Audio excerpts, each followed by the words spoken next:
Hi, എല്ലാവർക്കും നമസ്കാരം. അപ്പോൾ എല്ലാവർക്കും നമ്മുടെ മല്ലു സീരിയൽ റിവ്യൂവിലേക്ക് ഒരിക്കൽ കൂടി സ്വാഗതം കേട്ടോ. അപ്പോൾ നമുക്ക് നമ്മുടെ ചെമ്പനീർ പൂവിൻ്റെ എപ്പിസോഡ് നോക്കാം. ഇന്നത്തെ എപ്പിസോഡ് നോക്കാം. അപ്പോൾ ആദ്യം തന്നെ നമ്മുടെ രേവതിയുടെ അനിയനും ആൻ്റണി ചേട്ടനൊക്കെ കൂടിയിട്ട് സച്ചിയുടെ സ്റ്റാൻഡിലേക്ക് വരികയാണ് കേട്ടോ. വണ്ടിയുടെ സ്റ്റാൻഡിലേക്ക് വരുന്നുണ്ട്. അപ്പോൾ അവിടെ എത്തിയപ്പോൾ രേവതിയുടെ അനിയൻ പറയുന്നുണ്ട്, ആൻ്റണി ചേട്ടനോട് പറയുന്നുണ്ട്, ഇവിടെ ഞാൻ വരുന്നില്ല, ഞാൻ ഇവിടെ നിൽക്കാം, നിങ്ങൾ പോയിട്ട് വാ, ഇത് സച്ചിയേട്ടൻ വണ്ടിയിടുന്ന സ്റ്റാൻഡാണ്. അപ്പോൾ രേവതി ചേച്ചി അറിഞ്ഞാൽ പ്രശ്നമാവും. നീ എന്തിനാ ഇങ്ങനെ പേടിക്കണേ ചോദിച്ചപ്പോൾ എനിക്ക് പേടിച്ചിട്ടൊന്നല്ല, ചേച്ചി അറിഞ്ഞ് വെറുതെ പ്രശ്നം ഉണ്ടാക്കണ്ടെന്ന് വിചാരിച്ചിട്ടാണെന്ന് പറഞ്ഞിട്ട് അവൻ അവിടെ നിന്നു. അത് കഴിഞ്ഞിട്ട് നമ്മുടെ ആൻ്റണി ചേട്ടനും കൂട്ടുകാരെ കൂടിയിട്ട് സ്റ്റാൻഡിലെത്തിയിട്ടു. അപ്പോൾ നമ്മുടെ മഹേഷ് ഇങ്ങനെ കൂട്ടുകാരനോട് വിഷമിച്ച് പറയാണ്, ആരും ഓട്ടൊന്നും വിളിക്കണില്ലോടാ എന്ന് പറഞ്ഞിട്ട് നിൽക്കുന്ന സമയത്ത് നോക്കിയപ്പോൾ ഇവർ വരുന്നതാണ് കേട്ടോ കണ്ടത്. അപ്പോൾ എല്ലാവരും അവിടെ ഒരു അങ്ങനെ ചുറ്റും കൂടി നിന്നു. എന്നിട്ട് നമ്മുടെ ആൻ്റണി ചേട്ടൻ ചോദിക്കുന്നുണ്ട്, നിങ്ങൾ ആരും എൻ്റെ ഓഫീസിലേക്ക് വരില്ല അല്ലേ, എല്ലാവരും ഞാൻ ഇങ്ങോട്ട് വരണം, എല്ലാവരും പൈസ എടുക്കുക എന്ന് പറയുന്നുണ്ട് കേട്ടോ. അപ്പോൾ എല്ലാവരും ഇങ്ങനെ പൈസ കൊടുക്കുന്നുണ്ട്, മഹേഷ് മാത്രം കൊടുക്കണില്ല. വേറെ ഒരു കൂട്ടുകാരനോടും കുറച്ച് കൊടുത്തിട്ടുള്ളൂ. അപ്പോൾ പറയുന്നുണ്ട്, ഇനി ബാക്കി അടുത്ത തവണ കൂട്ടിത്തരാമെന്ന് പറയുന്നുണ്ട്. അപ്പോൾ മഹേഷിനോട് പൈസ എടുക്കാൻ പറയുമ്പോൾ മഹേഷ് പറയുന്നുണ്ട്, ഇപ്പം കാശില്ല, ഞാൻ പിന്നെ തന്നോളാം എന്ന് പറയുന്നുണ്ട്. ഒരു കാശ് വരാണ്ടായിരുന്നു, അത് കിട്ടിയില്ല, അതുകൊണ്ടാണെന്ന് പറയുന്നുണ്ട് കേട്ടോ.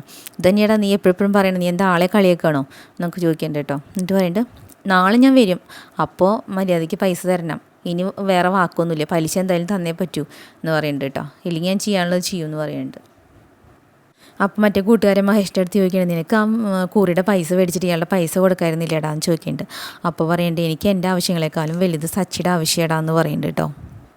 ഈ സമയം നമ്മുടെ രേവതിയുടെ വീട്ടിൽ രേവതി ഓടി നടന്നിങ്ങനെ പണിയെടുക്കപ്പാവും, ചപ്പാത്തി ഉണ്ടാക്കിക്കൊണ്ടിരിക്കട്ടെ, വേറെ ആരും അടുക്കളയിൽ സഹായത്തിനൊന്നുമില്ല. അപ്പോഴേക്കും നമ്മുടെ അമ്മായിയമ്മ വന്നു, ഭക്ഷണം റെഡി ആയില്ലേന്ന് ചോദിച്ചിട്ട് അമ്മ വരുന്നുണ്ട് കേട്ടോ. അപ്പോൾ എല്ലാവർക്കും വിശക്കില്ലേ, നീ എന്തായി കാണിച്ചു കൊണ്ടിരിക്കണം, നീ എന്താ പൊതുപ്പെണ്ണാന്നാണോ നിൻ്റെ വിചാരം എന്നൊക്കെ ചോദിക്കുന്നുണ്ട് കേട്ടോ. രേവതി ഒന്നും മിണ്ടാണ്ട് ചപ്പാത്തി പരത്തിലും ചൂടിലും ഒക്കെ ഒപ്പം അങ്ങനെ നടന്നുകൊണ്ടിരിക്കുക, അങ്ങോട്ട് നടന്നിട്ട് ചെയ്യുന്നതാണ് കേട്ടോ. എന്നിട്ട് പറയുന്നുണ്ട്, ഇപ്പം നീ സച്ചിനെ വരച്ച വരയിലല്ലേ നിർത്തിയിരിക്കണേ, എല്ലാം അനുസരിക്കണ ഒരു രൂപത്തിലേക്ക് ആക്കിയെടുത്തില്ലേ, എന്നോടുള്ള വാശിക്കല്ലടി നീ പോയി ക്ഷേത്രത്തിൽ പോയിട്ട് താലി കെട്ടിയത് എന്നൊക്കെ ചോദിക്കുന്നുണ്ട് കേട്ടോ. അപ്പോൾ രേവതി പറയും, എന്ത് വാശി, എൻ്റെ ഭർത്താവ് എൻ്റെ കഴുത്തിൽ താലി കെട്ടി തരണം എന്ന് എൻ്റെ ഒരു വാശിയാണ്, ഒരു വാശിയല്ല, എൻ്റെ ഒരു ആഗ്രഹമായിരുന്നു, അതാണ് ഞാൻ ചെയ്തത്, അതിന് പ്രത്യേകിച്ച് വാശിയൊന്നുമില്ല എന്നൊക്കെ പറയുന്നുണ്ട് കേട്ടോ. സച്ചിനെ ഇപ്പം നീ എല്ലാം അനുസരിക്കണ രീതിയിലേക്ക് ആക്കിയെടുത്തില്ലേ എന്നൊക്കെ ചോദിക്കുന്നുണ്ട്. നീ ശപഥം ചെയ്തിട്ടുണ്ടായിരുന്നല്ലോ അപ്പോൾ അത് വിജയിച്ചില്ലേ എന്നൊക്കെ ചോദിക്കുന്നുണ്ട് കേട്ടോ. ഇങ്ങനെയൊക്കെ അവൻ കുറച്ച് സ്വർണ്ണം മേടിച്ചു എന്ന് വെച്ചിട്ട് എൻ്റെ കയ്യിൽ ഏൽപ്പിച്ച സ്വർണ്ണത്തിൻ്റെ അത്രയും കിട്ടുമെന്ന് വിചാരിക്കുന്നുണ്ടോ എന്നൊക്കെ. അതേ, അവനൊരു പട്ടം പോലെയാണ്, കുറച്ച് കഴിഞ്ഞാൽ എപ്പോൾ വേണമെങ്കിൽ ദിശമാർ സഞ്ചരിക്കും, ആ നൂല് പൊട്ടും എന്നൊക്കെ പറയുന്നുണ്ട് കേട്ടോ അമ്മ. അപ്പോൾ ഇതൊക്കെ പറയുമ്പോൾ രേവതി പറയുന്നുണ്ട്, ആയിക്കോട്ടെ, ഇതൊക്കെ അമ്മയുടെ ആഗ്രഹമല്ലേ, പട്ടം പൊട്ടി കഴിഞ്ഞാൽ ഞാൻ തേടി പിടിച്ച് കണ്ടെത്തും, കാണാലോ എന്നൊക്കെ പറയുന്നുണ്ട്. അമ്മയുടെ ആഗ്രഹം എന്താ വെച്ചാൽ ഞങ്ങളിപ്പോൾ വഴക്കടിക്കണം അല്ലേ, അതിപ്പോൾ തൽക്കാലം നടക്കില്ല, അമ്മ ഇവിടെ നിന്ന് പോയി തന്ന ഉപകാരം, എനിക്കൊന്ന് സ്വസ്ഥമായി പണിയെടുക്കണം എന്ന് പറയുന്നുണ്ട് കേട്ടോ. അപ്പോൾ അവിടുന്ന് ദേഷ്യം വന്നിട്ട് അങ്ങോട്ട് പോയി ചന്ദ്രമ്മ. അപ്പോഴേക്കും നമ്മുടെ വർഷ അമ്മയെ വിശക്കണമെന്ന് പറഞ്ഞിട്ട് ഭക്ഷണം ആയില്ലേന്ന് ചോദിച്ച് വരുന്നുണ്ട് കേട്ടോ. അപ്പോൾ പറയുന്നുണ്ട്, എങ്ങനെയാ രാജകുമാരി അടുക്കളയിൽ സ്വപ്നം കണ്ടുകൊണ്ട് നിൽക്കല്ലേ, കുറച്ച് വൈകും, മോൾക്ക് ഞാൻ ആപ്പിൾ കട്ട് ചെയ്ത് തരട്ടെ എന്ന് ചോദിച്ചു കേട്ടോ, വലിയ സ്നേഹത്തിൽ. അപ്പോൾ അച്ഛനും മറ്റേ സുധി അവിടെ സോഫയിലിരിക്കുന്നുണ്ട്. അപ്പോൾ വർഷ പറയുന്നുണ്ട്, ഞാൻ രാത്രി ഫ്രൂട്ട്സ് കഴിക്കാറില്ല അമ്മേ എന്ന് പറയുന്നുണ്ട് കേട്ടോ. അപ്പോഴത്തേക്കും നമ്മുടെ സച്ചി വന്നിട്ട്, അച്ഛൻ അത് നോക്കിയെന്ന് വെച്ചിട്ട് അവരുടെ ഫോട്ടോ എടുത്തത് കാണിച്ചു കൊടുക്കുന്നുണ്ടേ. എന്നാൽ അപ്പോൾ അച്ഛൻ നോക്കിയിട്ട് പറയാം, നല്ല രസമുണ്ടല്ലോടാ എന്നൊക്കെ പറയുന്നുണ്ട് കേട്ടോ. അപ്പോൾ ശ്രീയോ നോക്കട്ടെ ചേട്ടാ എന്ന് പറഞ്ഞിട്ട് അവൻ വന്നു നോക്കിയിട്ട് നല്ല രസമുണ്ടല്ലോ കാണാൻ എന്നിട്ട് എല്ലാവർക്കും കാണിച്ചു കൊടുക്കുന്നുണ്ട്. അപ്പോൾ അമ്മയ്ക്ക് കാണിച്ചു കൊടുക്കും, ആർക്കും കാണണം എന്ന് പറയുന്നുണ്ട് കേട്ടോ അമ്മ. എന്നിട്ട് മറ്റേ സുധി കാണിക്കുമ്പോൾ സുധി പറയുന്നുണ്ട്, നല്ല ക്ലാരിറ്റി ഇല്ല, ഫോട്ടോ എടുക്കുമ്പോൾ നല്ല ക്ലാരിറ്റി ഉള്ള ഫോണിൽ എടുക്കണ്ടേ എന്നൊക്കെ ചോദിക്കുന്നുണ്ട് കേട്ടോ. അപ്പോഴേക്ക് രേവതി വരുന്നുണ്ട്. അപ്പോൾ രേവതി നോക്കുന്നുണ്ട്, എന്നിട്ട് ചിരിച്ചിട്ട് ഇങ്ങനെ സന്തോഷത്തോടു കൂടി നിൽക്കുന്നുണ്ട് കേട്ടോ. അപ്പോൾ വർഷ നോക്കിയിട്ട് പറയും, ചേച്ചി ഫോട്ടോയിൽ കാണാൻ നല്ല ഭംഗിയുണ്ട് ചേച്ചീനെ എന്നൊക്കെ പറയുന്നുണ്ട് കേട്ടോ. അപ്പോൾ അമ്മയ്ക്ക് സഹിച്ചില്ല, എന്ത് ഭംഗി എന്നൊക്കെ ചോദിക്കുന്നുണ്ട് അമ്മ ദേഷ്യം വന്നിട്ട് കേട്ടോ. ഇവർ മാത്രമേ കല്യാണം കഴിച്ചിട്ടുള്ളൂ എന്ന് ഇവരുടെ വിചാരം, അങ്ങനെയൊക്കെ പറഞ്ഞിട്ട് നിൽക്കുന്നുണ്ടേ. അപ്പോൾ സച്ചി പറയാം, നിങ്ങൾക്കിതൊന്നും പിടിക്കില്ലല്ലോ, നിങ്ങൾക്ക് ഈ ഓടിപ്പോയി കല്യാണം കഴിക്കണവരെയും സ്വർണ്ണം കൊണ്ടുവരുന്നവരെയൊക്കെ അല്ലേ വീട്ടിലേക്ക് സ്വർണ്ണം കൊണ്ടുവരും, ഇതൊക്കെയല്ലേ നിങ്ങൾക്ക് ഇഷ്ടം, അങ്ങനെ ചെയ്യണവരെ നിങ്ങളൊക്കെ തിരുത്തി നടക്കണ്ടല്ലോ എന്നൊക്കെ പറഞ്ഞു കേട്ടോ. അപ്പോൾ അമ്മ ഒന്നും മിണ്ടിയിട്ടില്ല, ദേഷ്യം വന്ന് നിൽക്കണേ. എന്നിട്ട് പറയണം, അച്ഛാ ഞങ്ങളുടെ ഫോട്ടോ ഇവിടെ ഇല്ല, അപ്പം ഞാൻ നാളെ അത് എടുത്തിട്ട് ഹോളിൽ തൂക്കട്ടെ, അപ്പം നീ തൂക്കിക്കോടാന്ന് പറയും. ഇതിനെ ഹോളിലൊക്കെ തൂക്കിയിട്ട് വൃത്തിയേടാക്കണേ ചോദിക്കുന്നുണ്ട് അമ്മ, നിങ്ങൾ നിങ്ങളുടെ മുറിയിൽ കൊണ്ട് തൂക്കടാ എന്നൊക്കെ പറയുന്നുണ്ട്. അപ്പോൾ ഇവിടെ ദേഷ്യം വന്നു, സച്ചിക്ക് ദേഷ്യം വന്നിട്ട്, ഇനിയിപ്പോൾ എന്തായാലും വലിയ സൈസിലെടുത്ത് ഫ്രെയിം ചെയ്തിട്ട് വേണം തൂക്കാൻ, ഇവിടെ തന്നെ ഞാൻ തൂക്കും എന്ന് പറയുന്നുണ്ട് കേട്ടോ. എന്നിട്ട് നീ തൂക്കിക്കോടാന്ന് പറയുന്നുണ്ട് അച്ഛൻ. അത് കഴിഞ്ഞിട്ട് വാ എല്ലാവരും ഭക്ഷണം കഴിക്കാമെന്ന് പറഞ്ഞിട്ട് അങ്ങനെ ഭക്ഷണം കഴിക്കാൻ പോയിട്ടോ. അത് കഴിഞ്ഞ് നമ്മുടെ സച്ചി റൂമിൽ വരികയാണേ. റൂമിൽ വന്നിട്ട് ആകെ നോക്കുന്നുണ്ട്. അപ്പോൾ രേവതി താഴത്ത് പായൊക്കെ വിരിച്ച് അവിടെ ഇരിക്കുന്നുണ്ട്. എന്നിട്ട് ചോദിക്കുന്നുണ്ട്, എവിടെ പൂക്കളൊന്നും കാണാനില്ലല്ലോ എന്ന് പറയുന്നുണ്ട് കേട്ടോ. അപ്പോൾ രേവതി പറഞ്ഞു, പൂക്കളൊക്കെ കെട്ടി കഴിഞ്ഞ് മാലയിട്ട് കൊടുത്തില്ലേ, ബാക്കി ഇതേ കുറച്ചുള്ളത് ഞാൻ ഫ്രിഡ്ജിൽ വെച്ചിട്ടുണ്ട് എന്ന് പറയുന്നുണ്ട് കേട്ടോ. അപ്പോൾ നീ അതിനുള്ള ഏർപ്പാടൊന്നും ചെയ്തില്ലേ എന്ന് ചോദിക്കുന്നത്. എന്ത് ഏർപ്പാട്? അല്ല നമ്മുടെ കല്യാണമായിട്ടുള്ള ദിവസമല്ലേ, അപ്പം എല്ലാം നടക്കുമല്ലോ എന്ന് പറയുന്നുണ്ട് കേട്ടോ. സച്ചിയേട്ടൊന്നും മിണ്ടാതെ അവിടെ കിടന്നേ എന്ന് പറയുന്നുണ്ട് കേട്ടോ. എന്നിട്ട് പറയുന്നുണ്ട്, എന്നാൽ ഞാൻ കാര്യം ഫ്രിഡ്ജിൽ നിന്ന് പോയിട്ട് പൂക്കൾ എടുത്തിട്ട് വരാമെന്ന് പറയുന്നുണ്ട്. അയ്യോ ഒന്നും എടുക്കണ്ട സച്ചിയേട്ട ഇവിടെ ഇരിക്കേ എന്നൊക്കെ അതൊന്ന് പറയുന്നുണ്ട് കേട്ടോ. അത് കഴിഞ്ഞിട്ട് അവൾ കിടക്കാൻ നേരത്ത് സച്ചി വേഗം മടിയിൽ കയറി കിടക്കുന്നുണ്ടേ. എന്നിട്ട് അങ്ങനെ പ്രണയാർദ്രമായ ഭയങ്കര സംസാരമൊക്കെയാണ് കേട്ടോ. അപ്പോൾ രേവതി പറയണത്, അതേ എനിക്ക് ഉറങ്ങണം, നാളെ കുറേ ഓർഡറുള്ളതാണ്, നാളെ രാവിലെ എഴുന്നേറ്റിട്ട് പൂ കെട്ടണം എന്ന് പറയുന്നുണ്ട് കേട്ടോ. എൻ്റെ പൂവൊന്നും അലങ്കരിക്കാൻ ഞാൻ ചോദിക്കുന്നുണ്ട് സച്ചി. ഞാൻ വിചാരിച്ചു നീ പൂവൊക്കെ നല്ല ഡെക്കറേറ്റ് ചെയ്ത് വെച്ചിട്ടുണ്ടാവുമെന്ന്. സത്യം പറഞ്ഞാൽ നിനക്ക് അങ്ങനത്തെ ഒരു ആഗ്രഹമൊക്കെ മനസ്സിലുണ്ടായിരുന്നു അല്ലേ എന്നൊക്കെ ചോദിക്കുന്നുണ്ട് കേട്ടോ. അപ്പോൾ രേവതി ഇങ്ങനെ ചിരിച്ച് നിൽക്കുന്നുണ്ട്. എന്നിട്ട് പറയുന്നുണ്ട്, നമ്മുടെ എന്നാണ് അപ്പം നമ്മുടെ കല്യാണം കഴിഞ്ഞതാണോ പറയണേന്ന് ചോദിച്ചു കേട്ടോ. അതെ, അന്ന് നമ്മുടെ കല്യാണം നമ്മൾ ഇഷ്ടപ്പെടാതില്ലേ കഴിഞ്ഞത്, ഇന്ന് എന്നെ ഇഷ്ടപ്പെട്ട് നമ്മുടെ കല്യാണം കഴിഞ്ഞതെന്ന് പറയുന്നുണ്ട് കേട്ടോ.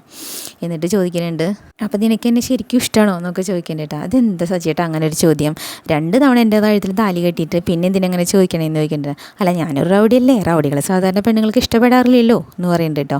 ഈ റൗഡീനെ എനിക്ക് ആദ്യം ഇഷ്ടമല്ലായിരുന്നു, ഇപ്പം എനിക്ക് ഇഷ്ടപ്പെടുന്ന റൗഡിയാന്ന് പറയും കേട്ടോ. അപ്പോൾ സച്ചി പറയണം, ഞാനിപ്പോൾ അങ്ങനെ പ്രശ്നക്കാരൻ റൗഡിയൊന്നുമല്ല, നല്ല സ്നേഹമുള്ള റൗഡിയാന്നൊക്കെ പറയുന്നുണ്ട് കേട്ടോ. എന്നിട്ട് രേവതിയായിട്ട് എടുത്ത് വട്ടം കറക്കി അങ്ങനെ രസകരമായി അവർ സന്തോഷിച്ച് അവിടെ ഇരിക്കുകയാണ്. അതിൻ്റെ ഇടയ്ക്ക് രേവതിനായിട്ട് വട്ടം കറക്കണായിട്ട് രേവതി ചാടിയത് നമ്മുടെ സച്ചിയുടെ കാലം വിളിക്കും. അയ്യോ എൻ്റെ കാല്, നീ എന്തൊരു വെയിറ്റാടി എന്നൊക്കെ പറയുന്നുണ്ട് കേട്ടോ അതിൻ്റെ ഇടയ്ക്ക്. അത് കഴിഞ്ഞ് നോക്കി നമ്മുടെ ശ്രീകുമാറും വർഷയും അവിടെ ഗെയിം കളിച്ചുകൊണ്ടിരിക്കുക, വീഡിയോ ഗെയിം കളിച്ചുകൊണ്ടിരിക്കുകയാണ്. കളിച്ചിട്ട് ഒരാൾ ചീറ്റ് ചെയ്യാൻ നോക്കുന്നുണ്ട്. നമ്മുടെ വർഷേൻ്റെ കണ്ണ് പൊത്തിയിട്ട് കളിപ്പിക്കാനൊക്കെ നോക്കുന്നുണ്ട് കേട്ടോ, കളിക്ക് ജയിക്കാനൊക്കെ ആയിട്ടെ. അങ്ങനെ അവസാനം വർഷേനെ ജയിച്ചു. വർഷം അവിടെ ചാടി തുള്ളി കളിക്കുകയാണ്. 2 പേരും കൂടി പിന്നെ കിടക്കയിൽ കയറി നിന്ന് ചാടി കളിയൊക്കെ തുടങ്ങുന്നുണ്ട് കേട്ടോ. ഈ സമയം നോക്കിയപ്പോൾ നമ്മുടെ ശ്രുതി ഉണ്ടല്ലോ, ശ്രുതി അവിടെ കിടന്ന് ഉറങ്ങുന്നുണ്ട്. ശ്രുതി എന്തോ എഴുതിക്കൊണ്ട് അടുത്ത് തന്നെ ഇരിക്കുന്നുണ്ട് കേട്ടോ. അതിൻ്റെ ഇടയ്ക്ക് ഉണ്ട് ഓർഡർ പ്ലീസ് എന്നൊക്കെ പറയുന്നുണ്ട് നമ്മുടെ ശ്രുതി. നല്ല രസമാണ് കേട്ടോ. Okay sir, 2 masala puri parcel എന്നൊക്കെ പറഞ്ഞിട്ട് ഭയങ്കര വർത്താനാണ്. അപ്പോൾ കുറേ നേരം വിളിക്കുന്നുണ്ട് നമ്മുടെ ശ്രുതി. പക്ഷേ ശ്രുതി അറിയണേ ഇല്ല. ദോശ, മസാല ദോശ, പൊടി ദോശ എന്നൊക്കെ പറഞ്ഞിട്ട് ഭയങ്കര എല്ലാ റെസിപ്പിയുടെ പേരും ഇങ്ങനെ എടുത്ത് പറയുന്നുണ്ട് കേട്ടോ. അവസാനം കുലുക്കി വിളിച്ചു, ചാടി എണീറ്റു. അയ്യോ സാർ ഞാൻ ഉറങ്ങല്ലേ സാർ, ഞാൻ ഓർഡർ എടുക്കായിരുന്നു സാർ എന്നൊക്കെ പറയുന്നുണ്ട് കേട്ടോ. ശ്രുതി എന്താ ഈ പറയണേന്ന് ചോദിച്ചു കേട്ടോ. അപ്പോൾ ശ്രുതി പെട്ടെന്ന്, ശ്രുതി എന്താ അവിടെ എന്നൊക്കെ ചോദിച്ചു. ശ്രുതി എന്തൊക്കെയായി, ഹോട്ടലിലെ വെയിറ്ററെ പോലെയാണല്ലോ വിളിച്ചു പറയണേന്നൊക്കെ പറയുന്നുണ്ട് കേട്ടോ.